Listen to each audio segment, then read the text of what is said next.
Bonjour à toutes et à tous, bienvenue sur votre chaîne d'information régionale. Édition spéciale tourisme dans les Hauts-de-France, dans le Nord et le Pas-de-Calais. On vous donne envie d'aller découvrir ou redécouvrir la région. Pour cela, une nouvelle édition spéciale en ce jeudi 6 juin. On va d'abord partir ensemble dans l'un des plus beaux sites historiques de la région. C'est à la Chartreuse de Neuville-sous-Montreuil. À l'occasion de l'Assemblée générale des adhérents, il y a peu, le conseil d'administration a présenté les résultats 2018 et les projets 2019. L'an dernier, la restauration du clos couvert de la chapelle des familles s'est terminée, afin d'éviter que l'eau ne rentre dans la Chartreuse. Façade, charpente, couverture, menuiserie et vitraux, 80% des pierres et charpentes ont été changées et 7 chapelles rénovées. Des travaux qui n'auraient pas pu être effectués sans les dons de l'association, des mécènes ou des partenaires. L'urgence, cette année, en 2019, c'est de réhabiliter, de restaurer l'aile nord qui risque de s'effondrer à cause de la mérule. Explication sur place au micro de Louis Caillé. L'aile nord, oui, c'est vraiment l'urgence. Donc on a un appel fort de notre architecte, qui est architecte pas des bâtiments de France, mais architecte du patrimoine. Donc aujourd'hui, en fait, il faut totalement refaire le clos ouvert et les planchers de l'aile nord qui menacent de s'écrouler. Donc il y a urgence. Donc c'est le programme de travaux qu'on souhaite démarrer en octobre, sur lequel on est en train de finaliser le plan de financement, puisqu'à chaque fois il faut trouver le plan de financement, et sur lequel il faut qu'on arrive à réunir 100 000 € de dons et de mécénat pour pouvoir lancer les travaux. Il ne faut absolument pas que cette aile passe encore un hiver parce qu'elle s'écroulerait. Sur le littoral également, une grande nouveauté à Wimereux cette année. La mairie a décidé d'ouvrir à la location certaines cabines de plage. Il en existe déjà depuis des années, mais ces cabines appartiennent aux particuliers, aux générations. En fait, elles se transmettent de parents à enfants. 140 demandes d'emplacement chaque année en liste d'attente. Il est donc presque impossible d'en obtenir une. Pour pallier ce problème, les pratiques de sous-location également, la ville de Wimereux a créé 20 cabines de place avec une association de réinsertion du Portel. Les noms ont été choisis d'ailleurs par des écoliers. Il est possible depuis plusieurs semaines déjà de réserver ces cabines via le camping municipal pour une semaine, pour plusieurs jours, pour 2 semaines, pour profiter de la plage à Wimereux. Explication avec monsieur le maire Francis Ruel, le micro de Marine Kijek. Ce qui a motivé la mise en place de ces cabines municipales, entre guillemets, c'est la demande des vacanciers, des Wimereusiens, d'obtention d'une cabine. Parce qu'actuellement, il existe des cabines personnelles, familiales, avec une liste d'attente de 140 personnes pour avoir un emplacement. Puisque ça se transmet de génération en génération. Donc c'était d'offrir au plus grand nombre possible, même s'il n'y a que 20 cabines pour commencer, la possibilité aux familles de louer pour 8 jours, 15 jours ou un mois, d'avoir un emplacement sur la digue de Wimereux.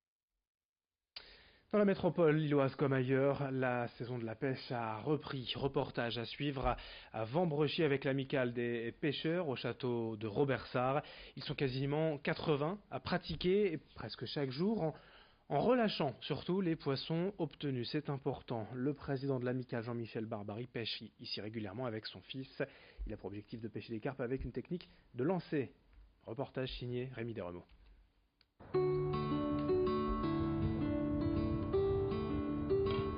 Avec l'arrivée du beau temps, les pêcheurs sortent leurs cannes.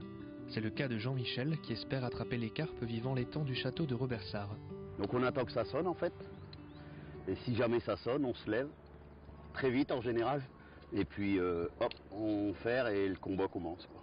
Ses meilleures prises, un brochet de 9,6 kg et une carpe de 14 kg. Souvent présents à bord de l'étang, les poissons n'ont plus de secret pour lui. Plusieurs spécimens qui vivent ici dépassent d'ailleurs les 16 kg. Du coup, Jean-Michel ne compte pas se limiter à son palmarès. J'ai ma carte d'ici depuis 73 et je suis président depuis 25 ans. On se connaît tous plus ou moins, c'est convivialité, pas de prise de tête, tranquille, la pêche quoi, le plaisir.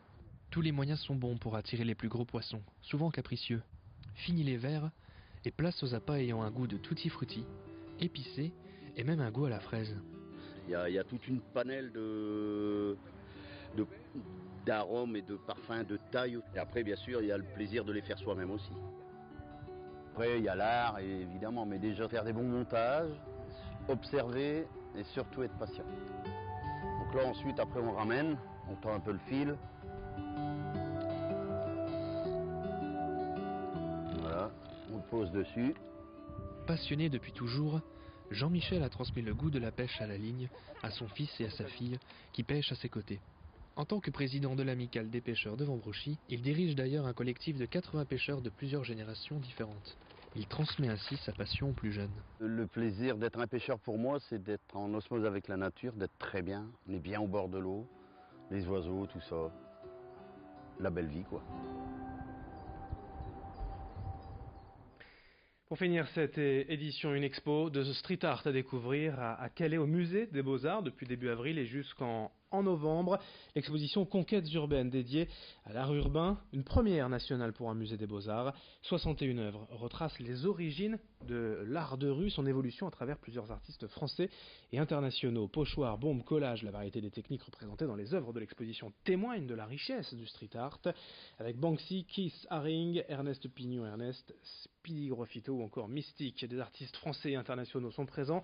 De nombreuses animations aussi sont prévues durant les prochaines semaines et prochains mois pour faire découvrir le street art aux enfants, aux familles avec des ateliers. Marie-Astrid Hénard, responsable communication des Beaux-Arts de Calais, explique le principe même de l'exposition au micro de Marine Kijek. L'idée, c'était que l'exposition soit grand public et qu'elle explique aux gens qui ne connaissent rien du street art ce que c'est que cet art un petit peu étrange qu'on peut voir dans la rue mais qui pose souvent question. Alors en effet, pourquoi du street art dans un musée? On nous pose souvent la question. L'idée, c'était déjà de montrer la diversité de ce mouvement, de cette discipline, voilà, montrer que ce sont des œuvres avant tout. Certes, ce qu'on expose, c'est pas forcément des tags qui ont été cherchés dans la rue, mais c'est des œuvres d'artistes qui sont maintenant reconnues par le ministère de la Culture, par pas mal d'institutions. À la fin de cette édition, merci à vous de l'avoir suivi. Et journée spéciale tourisme. On continue de parler du tourisme et de la région dans un instant. Merci de votre fidélité.